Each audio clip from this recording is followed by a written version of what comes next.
In Egypt on Sunday, clashes between supporters of ousted President Mohamed Morsi and security forces left at least 51 people dead. WSJ's Matt Bradley has been covering the story from Cairo. More than 3 months after the military ousted President Mohamed Morsi from power, Egypt's Islamists are still able to rally tens of thousands of people in the streets, all of them demanding that Mr. Morsi be released from jail and reinstated into power.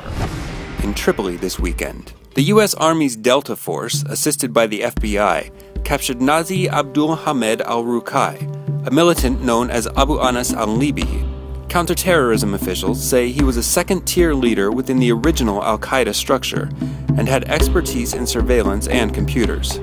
Investigators say that in the 1990s, Rukai twice helped scout potential targets for the plot that resulted in the 1998 bombings of the U.S. embassies in Kenya and Tanzania.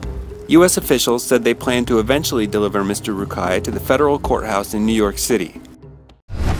Somali militant group Al-Shabaab, seen here in file footage from 2010, took credit for the Westgate shopping mall attacks in Nairobi on September 21st.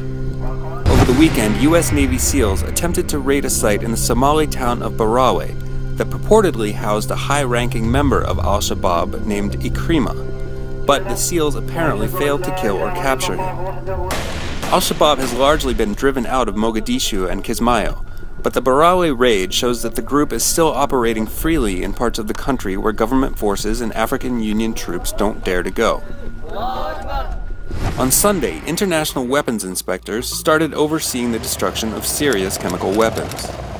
Under a deal brokered last month by the US and Russia, Syria is now in the process of disposing of its 1,000 metric ton stockpile. This is Brian Quinn for the Foreign Bureau.